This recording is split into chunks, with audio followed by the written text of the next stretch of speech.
السلام علیکم۔ اگر آپ تحقیق کے طالب علم ہیں یا مستقبل میں تحقیق کرنا چاہتے ہیں یا پھر تحقیقی کتاب لکھنے کے خواہاں ہیں تو یہ لیکچر آپ کے لیے بہت مفید ثابت ہوگا۔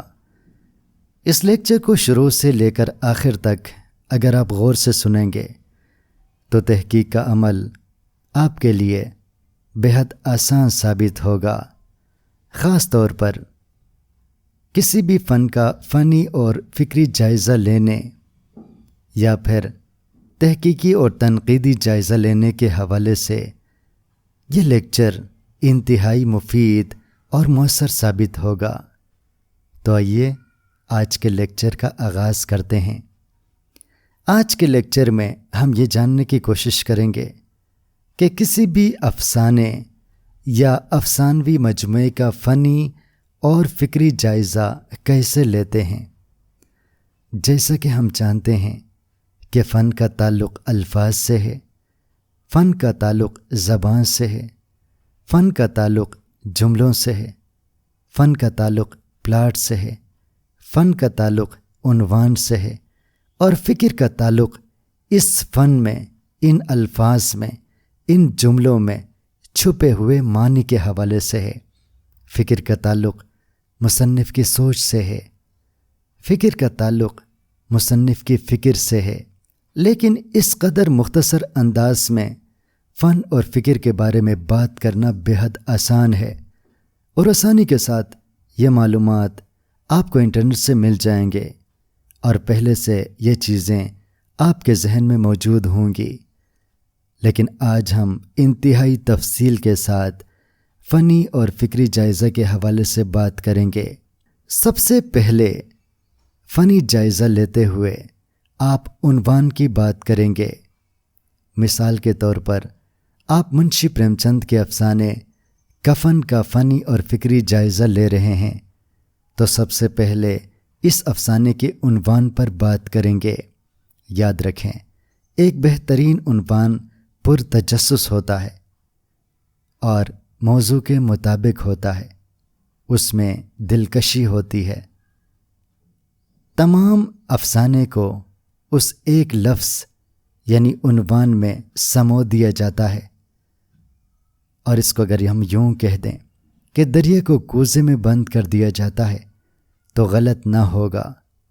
تو فنی جائزہ لیتے ہوئے آپ سب سے پہلے عنوان کے حوالے سے بات کریں گے۔ اگر عنوان موضوع کے مطابق ہے تو آپ اس کے بارے میں کہیں گے کہ یہ بہترین عنوان ہے، اور اگر اس عنوان میں پورے افسانے کو سمو دیا گیا ہے تو آپ اس عنوان کو بہترین عنوان کہیں گے۔ اگر عنوان کو پڑھ کر قاری کے ذہن میں ایک تجسس پیدا ہوتا ہے تو پھر آپ اسے ایک اچھا عنوان کہہ سکتے ہیں۔ اگر اس میں خوبصورتی ہے، دلچسپی ہے، تو آپ اسے ایک اچھا عنوان کہیں گے۔ اگر یہ چیزیں نہیں ہیں تو پھر آپ اس کا فنی جائزہ لیتے ہوئے عنوان کے حوالے سے لکھیں گے کہ اس نظم کا عنوان افسانے کے مطابق نہیں ہے، یا پھر اس عنوان میں تجسس کا عنصر نہیں ہے۔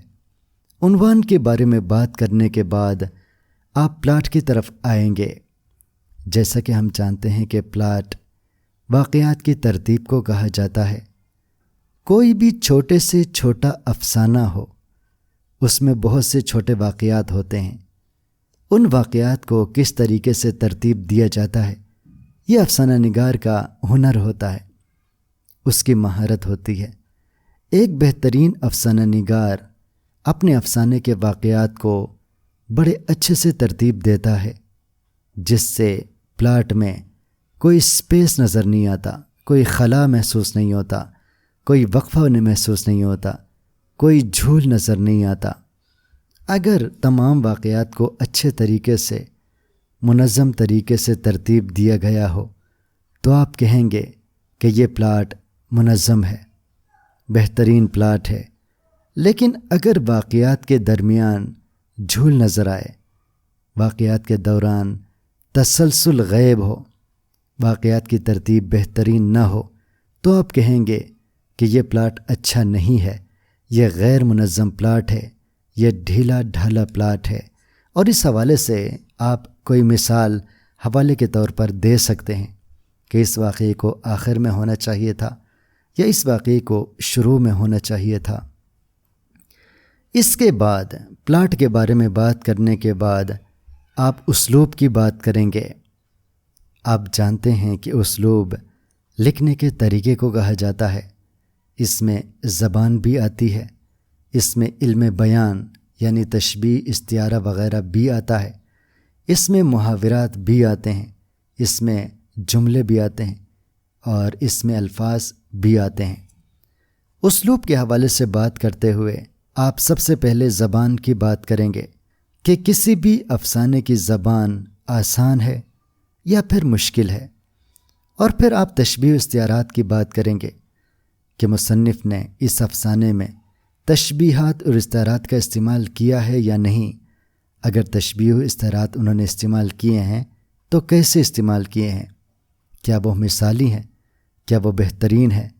اس کے بعد آپ یہ بھی بتائیں گے کہ اس افسانے کی زبان ادبی ہے یا غیر ادبی۔ ادبی کا مطلب یہ ہے کہ وہ زبان خوبصورت ہو، اس میں میٹھاس ہو، اس میں دلکشی ہو۔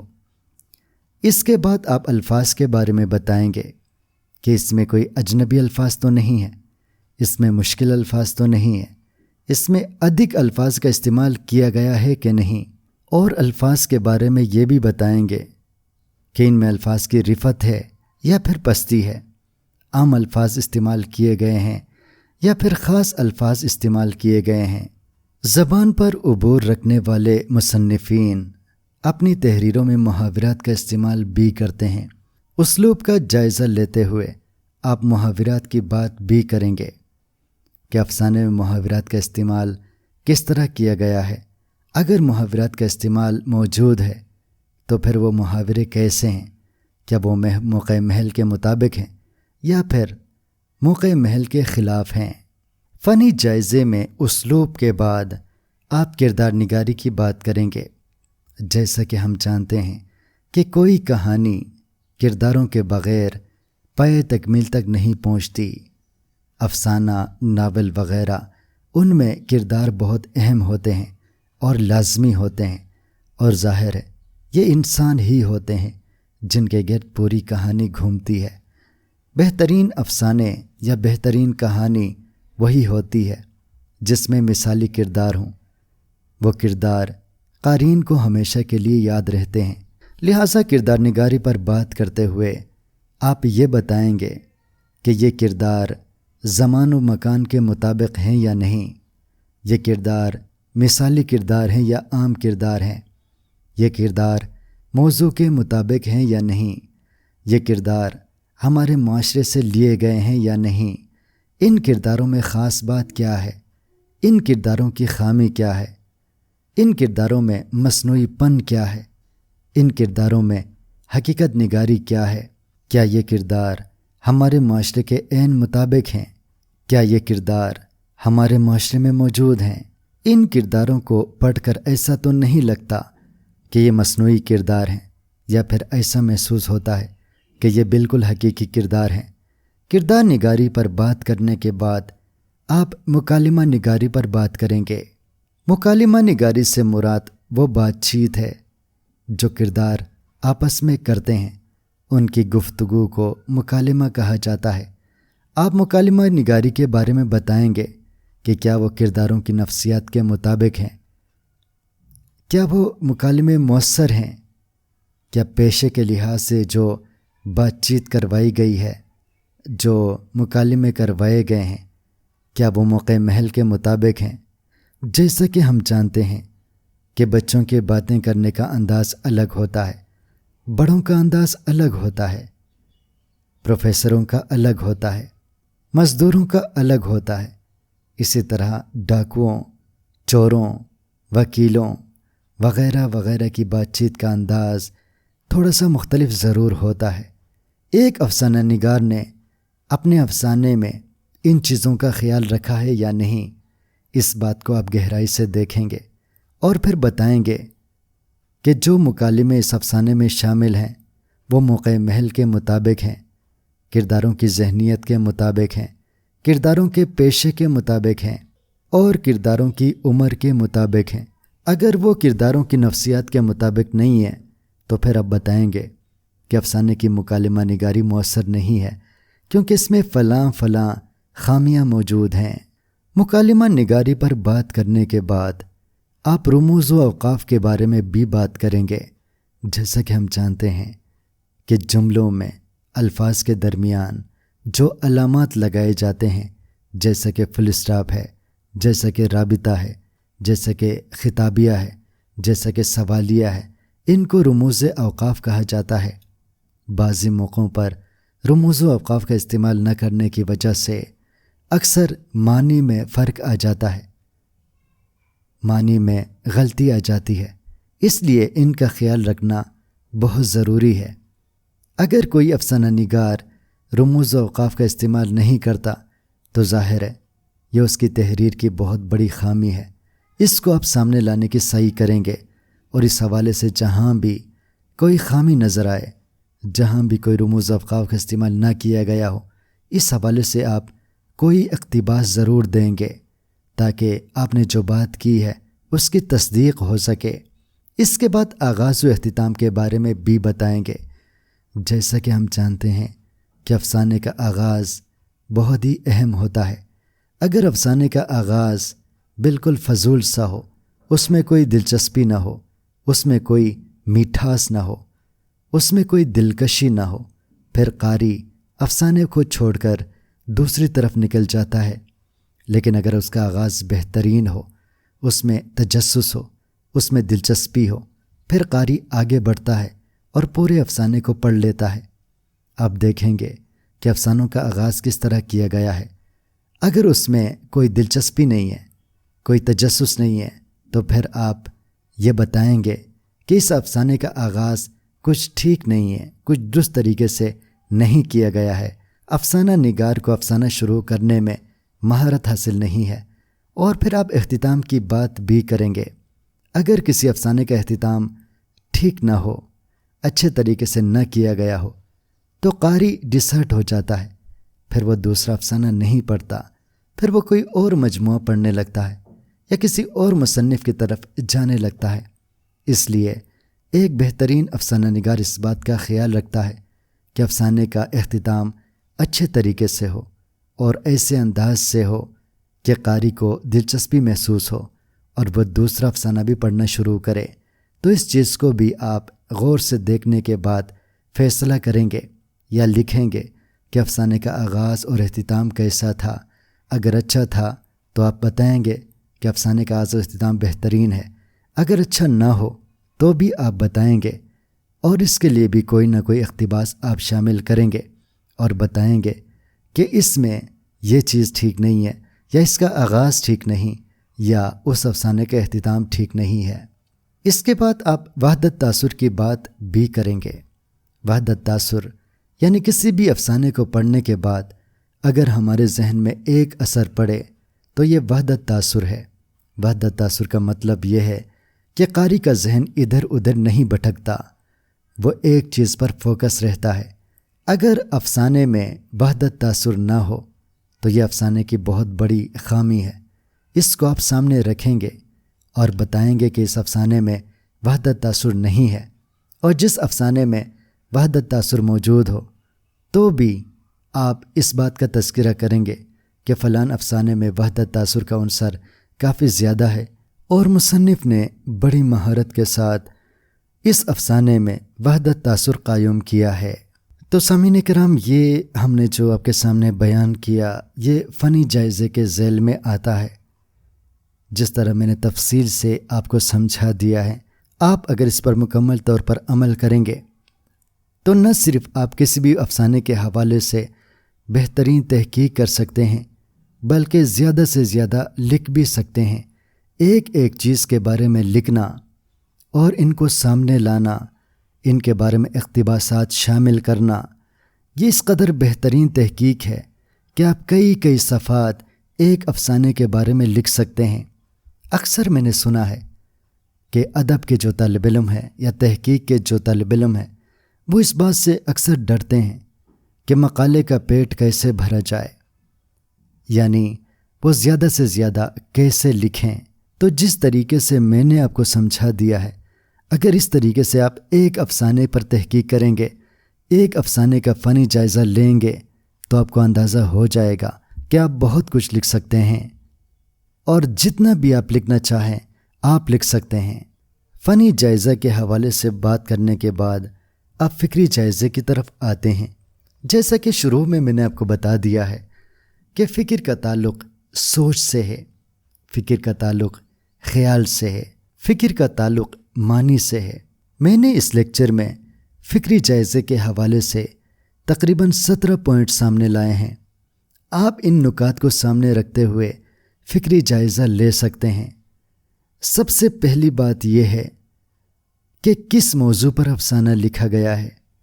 آپ سب سے پہلے یہ دیکھیں گے کہ افسانہ نگار نے کون سے موضوع کا انتخاب کیا ہے۔ مثال کے طور پر منشی پریم چند کا افسانہ کفن، اس کو سب سے پہلے آپ دیکھیں گے کہ اس میں غربت کا ذکر ہے، اس میں بے حسی کا ذکر ہے، تو ظاہر ہے یہ افسانے کا موضوع ہو گیا کہ افسانہ کفن غربت اور بے حسی کے بارے میں لکھا گیا ہے۔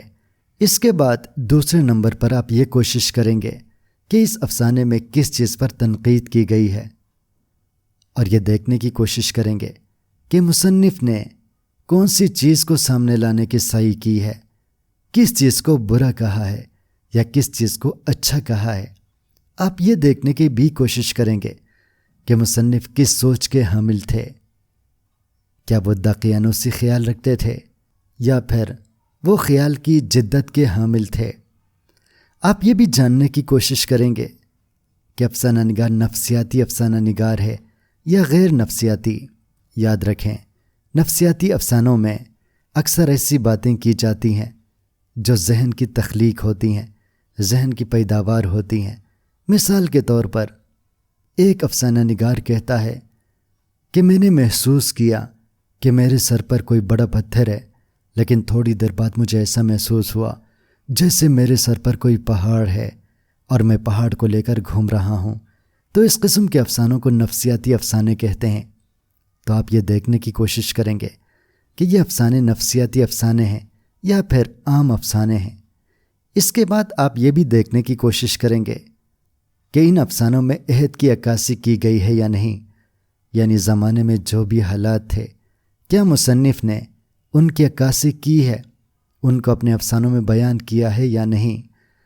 آپ یہ بھی دیکھنے کی کوشش کریں گے کہ مصنف نے ان افسانوں میں یا اس افسانے میں کن مسائل کو سامنے لانے کی سعی کی ہے، اور ان مسائل کی نوعیت کیا ہے۔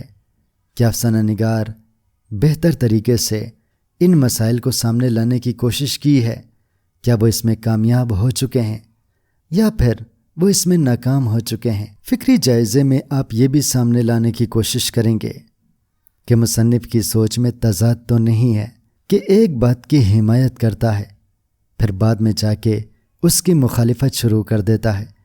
اگر ایسی کوئی بات ہے تو آپ ضرور سامنے لائیں گے، اور یہ بھی آپ دیکھیں گے کہ افسانہ نگار اپنے افسانوں کے ذریعے قاری کو کس حد تک متاثر کرتا ہے۔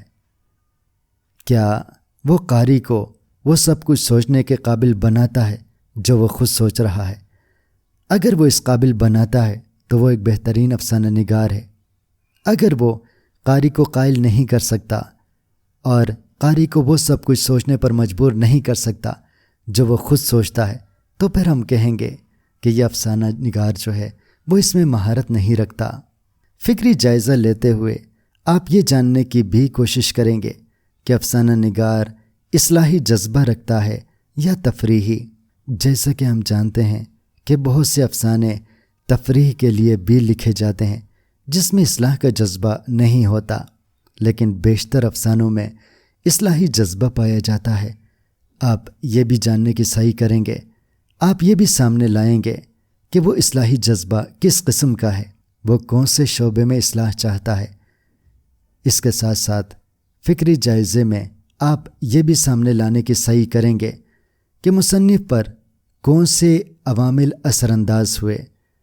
کیا زمانے کی وجہ سے مصنف پر کوئی اثر پڑا ہے مثال کے طور پر بعض اوقات قدرتی آفات یا وبا وغیرہ بھی مصنف پر اثرات مرتب کرتے ہیں۔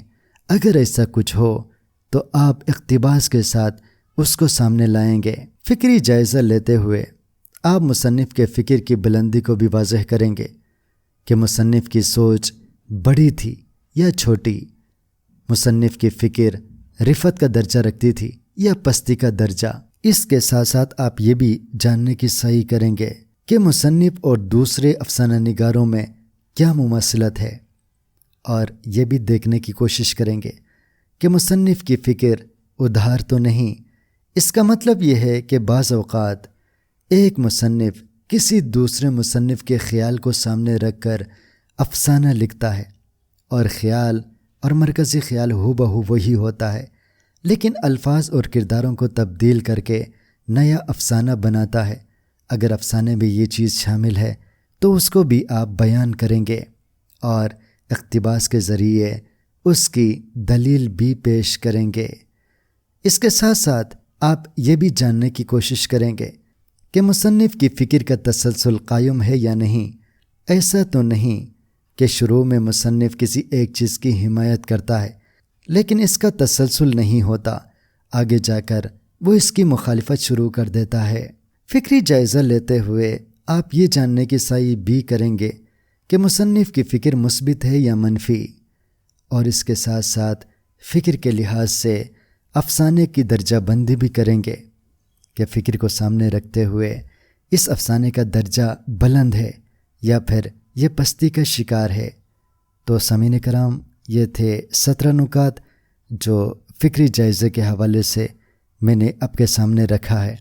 بہتر یہ ہوگا کہ جو کچھ میں نے آپ کو بتایا ہے میں نے نکات کی شکل میں ایک خاص ترتیب کے ساتھ آپ کو بتایا ہے۔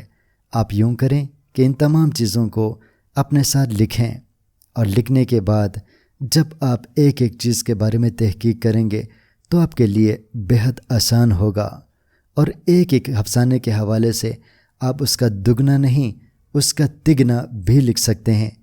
اگر کوئی کنفیوژن ہو یا کسی چیز کے بارے میں آپ کو لگتا ہے کہ یہ ٹھیک نہیں ہے تو براہ کرم کمنٹ سیکشن میں مجھے ضرور بتائیے تاکہ میں اس کی تصحیح کر سکوں یا پھر آپ کا جو کنفیوژن ہے اس کو دور کر سکوں۔ اجازت دیجیے، اللہ حافظ۔